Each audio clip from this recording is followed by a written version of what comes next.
नमस्कार, मैं हूं आपके साथ मयंक। आज 9 मई है और पिछले 12 घंटों के अंदर बीती रात सारे डेवलपमेंट्स जो ईरान और अमेरिका के बीच में हुए हैं, हॉर्मूज में किस तरह से डेवलपमेंट्स हुए हैं, उन पर सारी खबरें, सारे अपडेट्स हम आपको बताएंगे। ये जो खबरें आ रही हैं उसके मुताबिक बीती रात हॉर्मूज में लगातार धमाकों की आवाजें सुनाई देती रही, जो दावे ईरान की तरफ से किए जा रहे हैं। ईरान ने कहा है जिस तरह से अमेरिका ने ईरान के 2 टैंकर्स पर हमला किया स्ट्रेट ऑफ हॉर्मूज में, उसका बदला लेते हुए ईरान ने भी एक ऑयल टैंकर पर कब्जा कर लिया है। इसके अलावा जो खबरें हैं, लगातार फायरिंग की घटनाएं हो रही हैं, लगातार ड्रोन अटैक्स हो रहे हैं, यानी हॉर्मूज में तनाव अपने चरम पर है और मामला धीरे धीरे एक बड़े जंग की तरफ आगे बढ़ता दिखाई दे रहा है। इसके अलावा देखिए, एक अहम खबर आई है ईरान के खार्ग आइलैंड से। खार्ग आइलैंड के पास स्ट्रेट ऑफ हॉर्मूज में बड़ी मात्रा में तेल का रिसाव हो रहा है समंदर में, जिसकी तस्वीरें सैटेलाइट से भी देखी जा सकती है। यानी जो हमले हुए उसमें ये आशंका जताई जा रही है कि ईरान का जो ऑयल रिजर्व है, ऑयल का जो तेल डिपोज है, इसमें से कहीं पे अटैक हुआ और उसका नतीजा ये था कि बड़ी मात्रा में तेल जो है वो समंदर में फैल रहा है, या फिर किसी जहाज से, टैंकर से ये तेल समंदर में फैल रहा है। इसके बाद जो हालात हैं, देखिए एक और अहम खबर, जिस तरह से एक अटैक हुए दुबई पर, खास तौर पर दुबई के एयरपोर्ट के आसपास, अब उसकी तस्वीरें सामने आ गई हैं और एक मिसाइल गिरती दिखाई दे रही है दुबई एयरपोर्ट के बेहद करीब, जिसका वहां पर मौजूद कुछ यात्रियों ने वीडियो भी बनाया जो सोशल मीडिया में वायरल हो रहा है। देखिए, दुबई से, शारजाह से, अबू धाबी से तमाम फ्लाइट्स रोक दी गई हैं, हाई अलर्ट है, लगातार सायरन बज रहे हैं और ऐसा लगता है कि यूएई और ईरान आमने सामने हैं, और जिसका नतीजा यह है कि पूरे दुबई में, अबू धाबी में अलर्ट है और लगातार हमलों की खबरें आ रही हैं। देखिए, जिस तरह से हमला हुआ ईरान के ऊपर, कल हमने देखा जिस तरह से ईरान के आइलैंड्स पर हमले हुए, अमेरिका ने अपने जहाज़ों को हॉर्मूज से क्रॉस करवाने की कोशिश की। आखिर ये क्यों किया गया? ये एक प्रकार से क्या ईरान को उकसाने के लिए किया गया या इसके पीछे कोई बड़ा मकसद था? देखिए, कई बड़े एक्सपर्ट्स ये बताते हैं कि ये कोशिश सिर्फ ये जानने के लिए थी कि अगर अमेरिका ईरान पर एक बड़ी स्ट्राइक करता है तो ईरान की तरफ से क्या जवाब मिल सकता है। क्या ईरान के पास डिफेंस सिस्टम्स हैं? ईरान अगर रिस्पॉन्स करता है तो कहां कहां हमले कर सकता है? इस तरह से एक कोशिश हो सकती है ये जानने की कि ईरान की तैयारी कैसी है, और ईरान ने अपनी तैयारी ही नहीं दिखाई, जमकर ठोका है। अमेरिका के जहाज, 3 जहाज खास तौर पर जिनको निशाना बनाया गया, तीनों बड़े जंगी जहाज थे। ईरान ने अपना संदेश साफ कर दिया है कि अगर आप हमारे घर में आएंगे तो पिट के वापस जाएंगे। इसके बाद, इसके साथ ही देखिए जो ईरान का रिस्पांस था, जिस तरह से यूएई पर अटैक हुए कल, जिस तरह से ड्रोन अटैक हुए फुजेरा के ऊपर, इसने एक बार फिर ये बात को साफ कर दिया है कि अगर ईरान पर कोई एक्शन होता है तो इसका खामियाजा पूरे अरब देशों को झेलना पड़ेगा। और यही वजह है, एक बार फिर बड़ी खबर आई है सऊदी अरब से। सऊदी अरब ने ट्रंप की मदद करने से मना कर दिया है, खास तौर पर अगर ट्रंप कोई बड़ा एक्शन करते हैं, बड़ा ऑपरेशन करते हैं ईरान के खिलाफ।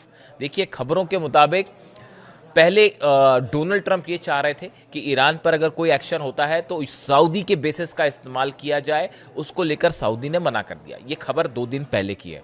उसके बाद जब कल ईरान की तरफ से स्ट्राइक हुई यूएई पर, उसके बाद एक बार फिर सऊदी ने अमेरिका को यह संदेश दे दिया है कि अगर आप किसी भी तरह का ऑपरेशन करते हैं, हॉर्मूज में भी अगर आप कोई ऑपरेशन करने जा रहे हैं, तो सऊदी अपने मिलिट्री बेसिस का इस्तेमाल नहीं होने देगा, सऊदी किसी भी ऑपरेशन में शामिल नहीं होगा।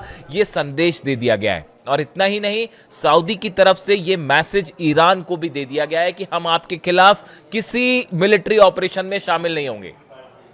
देखिए पिछली बार सऊदी पर अटैक होने की बड़ी वजह यह थी कि सऊदी के जो बेसिस है वहां पर अमेरिकी जेट्स F-35, F-16, F-18 ये जेट्स उतर रहे थे, लैंड कर रहे थे, और इन सब की एक एक तस्वीर चीन के सैटेलाइट्स ईरान तक पहुंचा रहे थे। इसीलिए ईरान ने हर उस बेस को नुकसान पहुंचाया अरब देशों के जहां पर अमेरिकन फोर्सेस थी, चाहे वो यूएई हो, चाहे सऊदी हो, चाहे बहरीन हो, कुवैत हो, कतर हो, अल उदैद बेस, आप जानते हैं जितने बेसिस पर अमेरिकन फौजें थी हर उस देश पर हमले हुए, उसके बेसिस पर हमले हुए। इन्हीं को देखते हुए आपने कल यूएई का एग्जाम्पल देखा, जिस तरह से हमले हुए, उसके बाद सऊदी ने यह फैसला किया कि हम मिलिट्री ऑपरेशन में शामिल नहीं होंगे, और यही रुख ओमान का पहले से है। बताया जा रहा है कि कतर भी नहीं चाहता। इसके अलावा इराक ने अपना स्टेटस साफ किया है कि ऑपरेशन नहीं होगा। यानी आप देखिए कई मुस्लिम देश हैं जिनके सामने अरब देश हैं जो अब इस बात को मान के चलते हैं कि अमेरिका उनकी रक्षा नहीं कर सकता।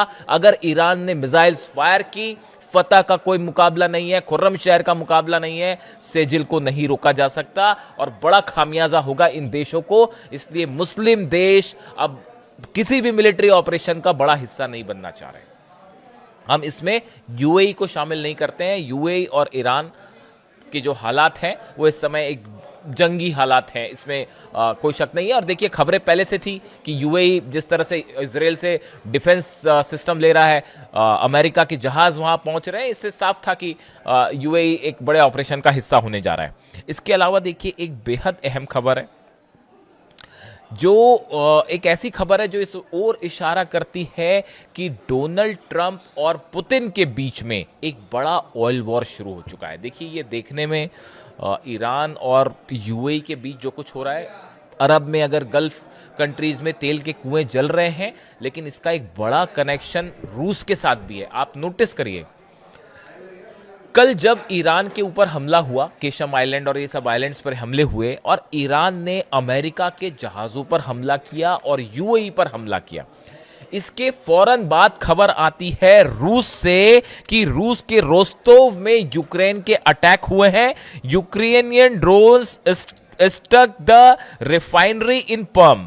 देखिए रशिया की एक बहुत बड़ी रिफाइनरी है, पर्म रिफाइनरी है, जहां से ऑयल का कारोबार होता है, रिफाइनरी होती है, वहां पे तेल का बिजनेस होता है, उसके ऊपर सीधा ड्रोन स्ट्राइक होती है। आप देखिए पिछले एक महीने में ये मैंने नोटिस किया है बड़ी स्पेसिफिकली, जब भी ईरान की तरफ से कोई बड़ा अटैक होता है या ईरान कोई बड़ा एक्शन लेता है, उसका फौरन नतीजा यह होता है कि यूक्रेन रूस के ऑयल के ठिकानों पर हमला कर देता है। क्या यूक्रेन की तरफ से ये हमले, खास तौर पर रूस की रिफाइनरीज पर तेल के ठिकानों पे हमले, क्या ये डोनाल्ड ट्रंप और अमेरिका के इशारे पर हो रहे हैं? अगर ईरान एक्शन लेता है तो फौरन यूक्रेन जो है हमला क्यों कर देता है रूस पे? आप पिछले एक महीने में उठा के देखिए, कम से कम 10 से 12 ऑयल रिफाइनरीज पे रूस पर बड़ा हमला हुआ है, चाहे वो तुआबसे ऑयल रिफाइनरी हो, चाहे क्रीश हो, ये बहुत बड़ी रिफाइनरी है। और कल पर्म में जिस तरह से हमला हुआ, ईरान अमेरिका के जंगी जहाजों को हमला कर रहा है और वहां पे तुरंत कुछ ही चंद घंटों के अंदर यूक्रेन ने ड्रोन लॉन्च कर दिए। जबकि आज परेड है रशिया में, जो है वो बड़ी परेड है, जिस तरह से नाजी जर्मनी के ऊपर जीत हासिल की रूस ने, उसको लेकर सोवियत यूनियन की जो है विक्ट्री परेड है वो है आज रूस में। उसको लेकर पुतिन जो है वो एक सीज फायर का अनाउंसमेंट करने वाले थे, इस तरह की खबर है, खास तौर पर इस परेड के लिए कि अगले 2 दिनों तक सीज फायर होगा और किसी तरह का हमला हम नहीं करेंगे। लेकिन उसके चंद मिनट पहले यूक्रेन की तरफ से ऑयल रिफाइनरी पे हमला करके न सिर्फ इस सीज फायर को नहीं होने दिया गया, बल्कि रिफाइनरी पर अटैक किया गया। क्या फुजेरा पर जो हमले हुए, ये ऐसा लगता है मानो इसका मिडिल ईस्ट और ईरान से सीधा कनेक्शन है। जो मैं कहना चाह रहा हूं कि क्या पुतिन पर यह दबाव बनाने की कोशिश हो रही है और ये एक बड़ा ऑयल वॉर छिड़ गया है। अमेरिका अपने ऑयल को बेचना चाह रहा है इंटरनेशनल मार्केट में, और जो रूस का तेल है और ईरान का तेल है, इसको रोकने की कोशिश है, चाइना को रोकने की कोशिश है, चाइना के व्यापार को रोकने की कोशिश है। और बड़ी हैरानी की बात यह है कि बस चंद दिनों बाद डोनाल्ड ट्रंप जो है वो चीन जाने वाले हैं, और हालात ये है कि चीन और अमेरिका के बीच तनाव अपने चरम पर है। यूनाइटेड नेशंस में चाइना वीटो कर रहा है प्रस्ताव को अमेरिका के, जो कि ईरान के खिलाफ आ रहा था कि स्ट्रेट ऑफ हॉर्मुज खोला जाए। ऐसे हालात में जो ये हमले हो रहे हैं यूएई पर, दुबई पे, इसको लेकर अगली जो बैठक है डोनाल्ड ट्रंप की और जिनपिंग के बीच प्रस्तावित बैठक है, इसमें सबसे बड़ा मुद्दा ईरान और हॉर्मूज होने जा रहा है। अब सवाल यह है कि इसमें, इस डील में क्या ट्रंप और जिनपिंग की मुलाकात ईरान को लेके, हॉर्मूज को लेकर कोई बड़ी खबर लेके आएगी?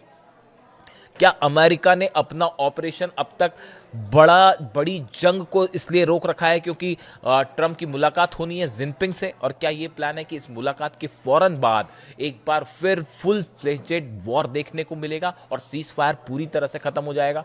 क्या ये जो हमले हो रहे हैं, आप देखिए, ये नियंत्रित हमले हो रहे हैं कि अमेरिका ने जो है और यूएई ने कुछ आइलैंड्स पर फायर किया, ड्रोन गए, लेकिन एक पूरी जंग नहीं छिड़ती दिख रही है। क्या ये एक टेस्टिंग की कोशिश थी? ऐसे तमाम सवाल हैं जिनके जवाब अभी एक्सपर्ट्स इस ओर इशारा कर रहे हैं कि एक बड़ी जंग जो है वो आहट दे रही है और ईरान इसके लिए तैयार है। चाहे समंदर में हो, चाहे आसमान में हो, और पहले के मुकाबले ज़्यादा मजबूत स्थिति में है। और ये जो हमले हुए ईरान के आइलैंड्स पर, इसके बाद बताया जा रहा है एक बार फिर ईरान की तरफ से अपनी मिसाइल्स को डिप्लॉय कर दिया गया है लॉन्च पैड्स पे, एक बड़े ऑपरेशन का जवाब देने के लिए। यानी पूरे हॉर्मूज में, मिडिल ईस्ट में एक बार फिर भयंकर जंग का खतरा मंडरा रहा है। एक ऐसी जंग जो शायद इस बार शुरू होगी तो उसका परिणाम पहले के मुकाबले कहीं ज्यादा विध्वंसक होगा। कमेंट करके बताइए वीडियो कैसा लगा और अपनी राय रखिए कि आखिर अमेरिका का मकसद क्या है। क्या ये वाकई यूरेनियम और न्यूक्लियर जिसके लिए कहा जा रहा है कि ये जंग है, या इसका पीछे का मकसद एक ऑयल वॉर शुरू हो चुका है और वो शायद डोनाल्ड ट्रंप और पुतिन के बीच में है, और इसमें ईरान जो है, ईरान को एक ऐसे सिचुएशन में रखा गया है जिसके नाम पर ये जंग हो रही है, लेकिन असली निशाना कहीं और है। वीडियो कैसा लगा कमेंट करके जरूर बताइए। Thank you so much.